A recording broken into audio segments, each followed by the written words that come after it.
Welcome to Doodles for the Mind. My name's Nancy. I go by Nancy Art Music online. I do comics, I make zines, and mostly I spend a lot of time thinking, overthinking, rethinking my overthoughts and writing them down.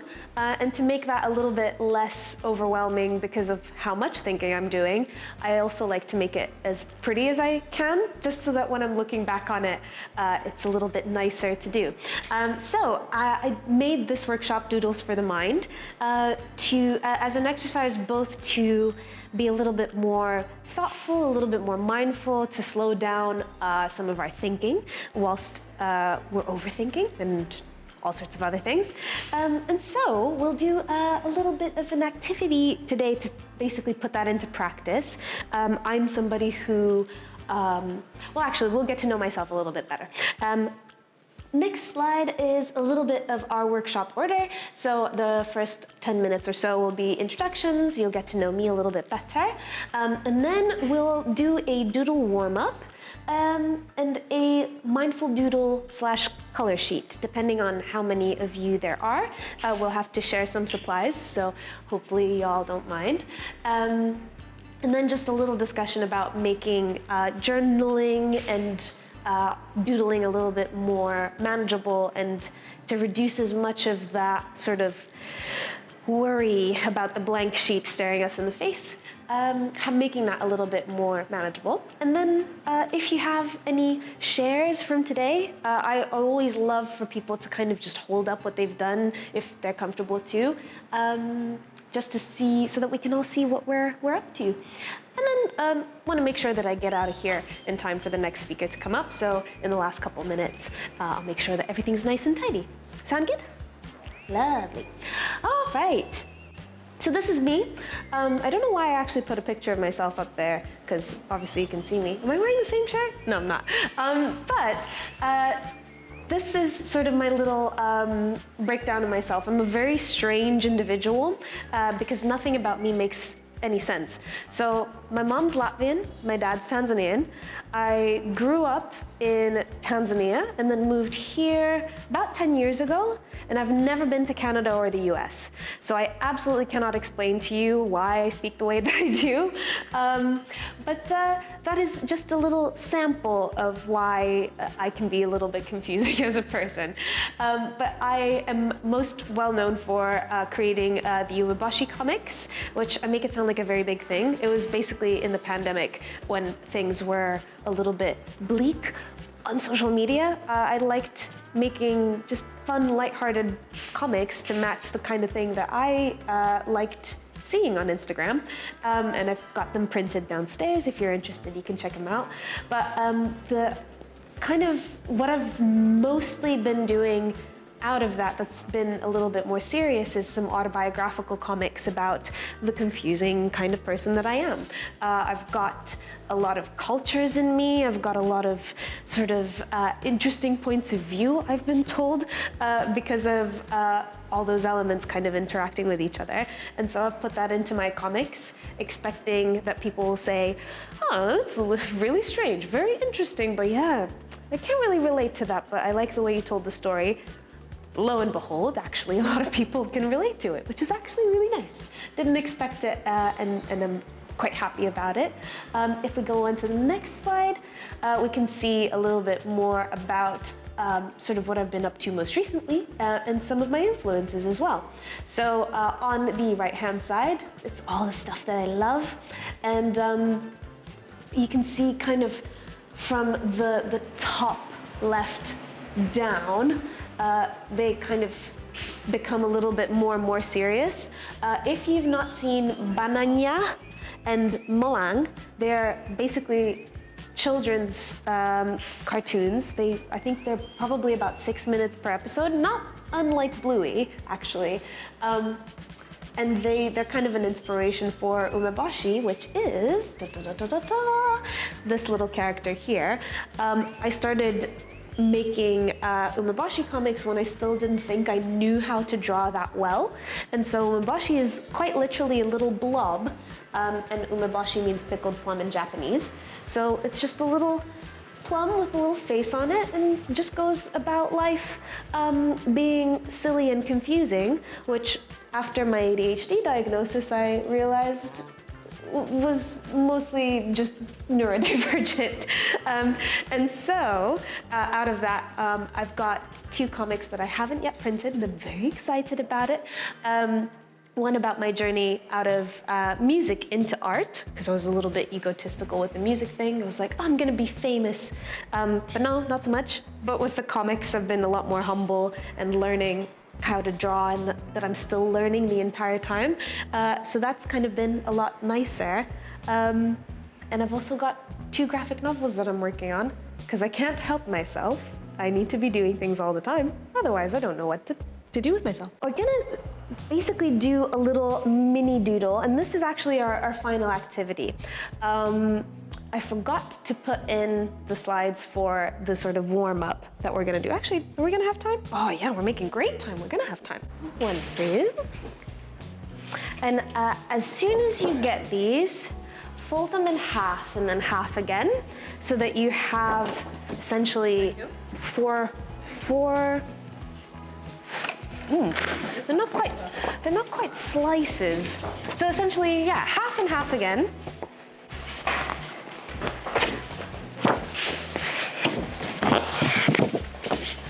So as you're folding your paper, I'm just going to give you a 1-sentence summary of what this activity is. We're going to be drawing with our eyes closed for 5 seconds at a time, which is going to seem a little bit, how are we going to draw anything in that time? But that's the entire aim of this activity.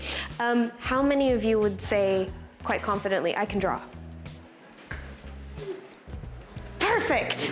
I'm super excited about this because this is my favorite exercise to, well, I'm not going to spoil it. Anyway, so everyone has their bit of paper folded? Cool. With it folded, because it's going to make life easier, we're going to draw essentially 4 shapes, or four things on each bit as we unfold things. The first thing I would like you to draw is a smiley face. I'm going to ask you all to close your eyes and then start counting down. And whilst I'm counting down, that's when you draw. Okay, sound good? Smiley face, starting now, go.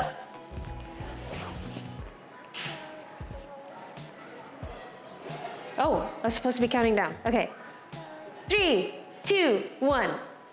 Okay, open your eyes. Ooh, how did we do so far? Ooh, oh wow, yours has teeth. That's cool. Lovely. Oh, I love yours. Nice big smile. You've got like a nice big toothy smile too. Lovely. I feel like yours, even though the circle didn't join, I feel like it has hair. That's it, exactly. And what? Yours has features, like a nose and everything. That's perfect. Yes, perfect. Lovely. All right. So turn it over so that you've got a fresh side. This time, I'd like you to draw a star. Ready? Close your eyes. 5, 4, 3, 2, 1. Open your eyes. How'd we do? How'd we do? Ooh, yours is a shooting star. Gorgeous, gorgeous, gorgeous, gorgeous, gorgeous. Yay. Okay. Unfold and refold so that you've got 2 more sort of new sheets of paper.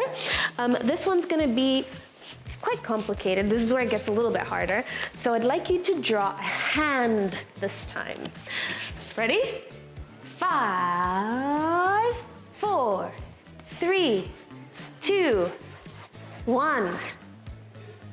Oh, how many fingers do I have? 1, 2, 3, 4, 5. Ooh! How did we do? Whoa! Love this. How many fingers is that? Excellent. Yeah, it's either a big thumb or a very big thick pinky. I love it. Excellent. Excellent. This is I don't know what this is. All right. Our last one. This one's I always love seeing this one. This one's my favorite. This is a mug. So draw a mug. Yep. Ready? Go. 5, 4, 3, 2, 1. Oh, it's a bit Picasso. Ooh, love, ooh. Oh, wow, that's awesome. Gorgeous. Ooh, your handle is so gorgeous. I love it. And you've got like a little cup in yours. I went for a coaster, but we went a bit high because of the sleep.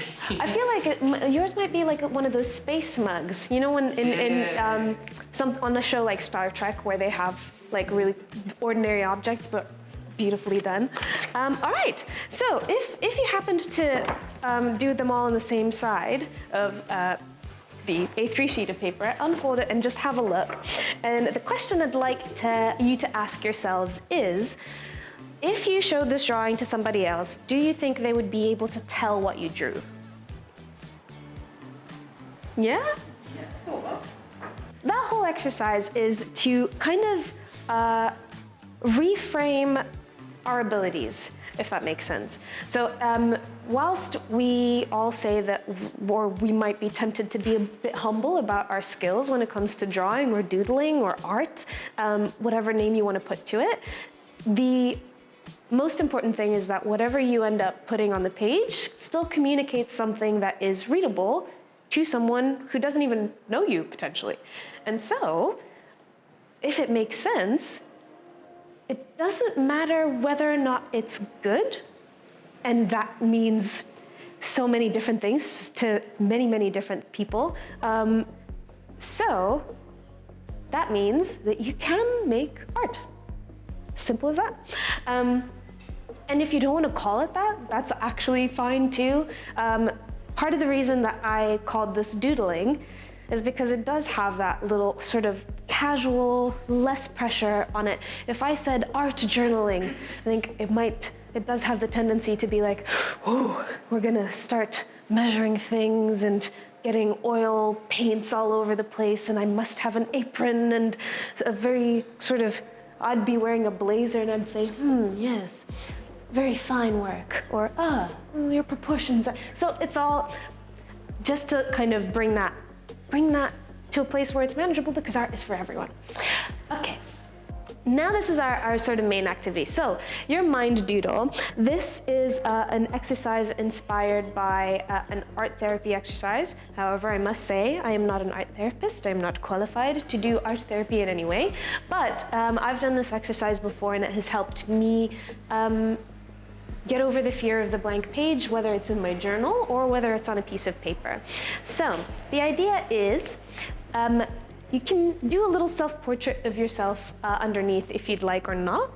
But the idea is that you would draw some lines or some scribbles, whether they are sort of free-flowing or whether they're sort of contained in a bubble or something like that. Or if you don't want to do the little self-portrait, you can just do shapes. Shapes or lines that represent what your state of mind feels like right now. So if I was feeling a little bit all over the place, but in sort of a nice free way, that's the sort of, the first one is the sort of thing that I might like to do. But if I think I've got things under control, but you know, there's something going on in there and it's very sharp and aggressive, that's the kind of thing that I might want to do. If you feel excited and encouraged to do a little self-portrait or just a little doodle of something that represents yourself, you can do that at the bottom of the page just to kind of bring that, to make it more obvious that it's a representation of your mind. So that is the first thing that we're going to do. I'll show you all of them just so that you know where we're going with this. So if we go on to the next slide, we're gonna color each of these sort of portions in. And the idea with this is that hopefully you'll have a good variety of sort of, I want to say bubbles. I'm going to keep referring to them as bubbles, but just shapes within that will represent basically parts of your mind. So the idea is, if you, whilst you're coloring them in, think of what the colors mean to you. If red is anger, then if you're feeling really angry recently, you can color a big portion of it red, for example. Or if you are feeling very calm and that means blue to you, or excited and then that's yellow, then you can color them in according to the size of the shape and how much of it you're feeling that day, if that makes sense.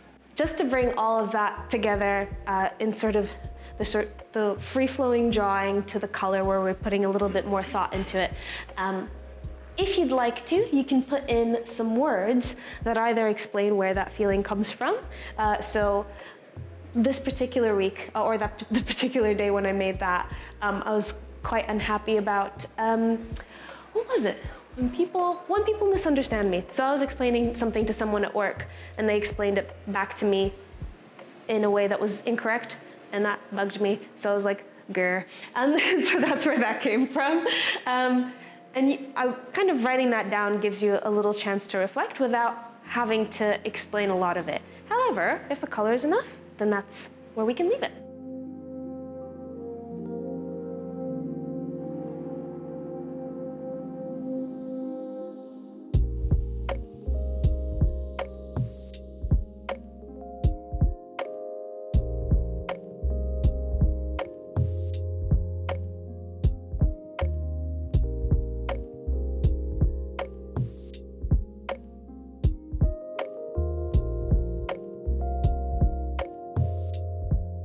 How did everybody find the activity?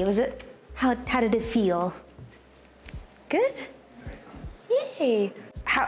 If you had to use one word to describe the activity, like how the activity made you feel, what would you say? I would say this is relaxing or calming, something like that. Yeah, therapeutic. Yay! Sorry? Grounding. Yay, lovely. Unburdening. Unburdening, cool. Yeah, this is exactly what this is meant to do. I found this, there's a different version of this exercise where you think it's more about sort of how you feel about yourself. And it was done on quite a large piece of paper. You basically get someone to trace you and you color yourself in with colors to represent different parts of you. So I thought that was quite fun. I've put on here two different wheels. They're mostly wheels out of convenience. And this is the emotion sensation wheel. But this emotion sensation wheel is also used, actually my therapist first showed it to me to help me with being a little bit more specific about how I feel. I personally have a tendency to be like, I'm very happy, but that's an all-encompassing feeling, or I'm mad. To represent frustration or disappointment, and it doesn't necessarily help me understand how I'm feeling or how I might be acting. There's one that's just about feelings. This one is a little bit more specific and again is designed for people who are neurodivergent, because sometimes we have self-soothing behaviors that come out as something specific, but we don't know why they're happening. So this helps us put sort of words to certain feelings or behaviors to certain feelings. So if you'd like to know where this is or to take a picture of it, anything like that, I have a version of it on my iPad that you can have later on. And then the psychology of colors is something that I like to kind of think about. Mostly because I'm starting to get into design. I'm thinking a lot about what colors mean to us when we see them. In different cultures, colors can mean lots of different things. Red is such an interesting one because in Eastern cultures, it can represent things like wealth and success, prosperity. But in Western culture, it has this very interesting mix where it is passion, love, but also aggression and violence, and it's so interesting to think about what colors mean to us. We didn't have a chance to do it today, but has anyone here made a zine before? Zines, actually, I think zines have such a broad definition, both in terms of what they can contain and formatting, that you can really do them about anything. I think for myself, being in the comics community and in the zine community, I always think about creating a zine to be sold to others. but actually, I think it's a nicer way to almost keep them as little personal postcards for yourself. So, the zines that I'm talking about and referencing here specifically are the sort of 8-page zines if you're including the covers, and in the next 2 slides I can show you how to fold them. But this is an example of one that I created as a workshop for a community called Black Lambeth in London. A young group of researchers, 13 and under, were essentially hired by some sort of way to create resources for mental health for Black kids in Lambeth to tell other people what they needed. So I created this zine which actually comes blank, but it's written, we've got some prompts to fill in. It's almost like a coloring book, but a little bit more thoughtful and not so big that it can be a little bit scary. For me, there's a lot of fear in picking up a coloring book with all these intricate patterns. And so this one is sort of blank, but not really, because you have the first page and then you have some prompts to fill in. The prompt for this one is, it's 2043. How old are you? What do you think you're up to? You know, career-wise and also just life-wise. Where do you think you're living? And what do you think you look like? Then it turns out that this version of you, future you, comes and talks to you, and it basically says to you, help, I don't know how to relax. I'm too stressed and I'm too busy and I don't know what to do to self-care. And so you use the prompts on the next couple pages to doodle or write in things that make you happy, just the little things. For me, coffee is like a big one. I love coffee. For some reason, it calms me down, which is strange because it's caffeinated. This is just some more examples of kind of how that zine finished. And you can essentially keep these as little mementos and date them so that you can look back onto them rather than journaling in a notebook which only has blank pages, or coloring in a coloring book which has a lot of pages with lots of intricate designs. You can create your own and have a very manageable little 8-page zine. There's a lot of sort of templates online about how to make a zine. I have this drawn out as a reference, just a sheet of paper to let me know what is where. These are both resources I found online. But I would very, very highly encourage you to essentially maybe even do this exercise. Fill the front page with my mind in color or some cute title that you think is relevant, and maybe do this exercise but a page and then the date for that day. And you can see how you're kind of what colors your mind is filling with as time goes on. Thank you all so very much for coming to today. Thank you. Aw, thank you. I hope you enjoyed it. I hope that you're able to take this forward into something that can help you ground yourself, relax, and be a little bit thoughtful. And feel free to message me on Instagram and ask for some more potential activities. I'm Nancy Art Music, and if you watch out for stuff on my Instagram page, I'll be doing stuff like this on Zoom as we move forward as well, so it doesn't necessarily have to be in person. Yay, thank you all so much for having me. Thank you.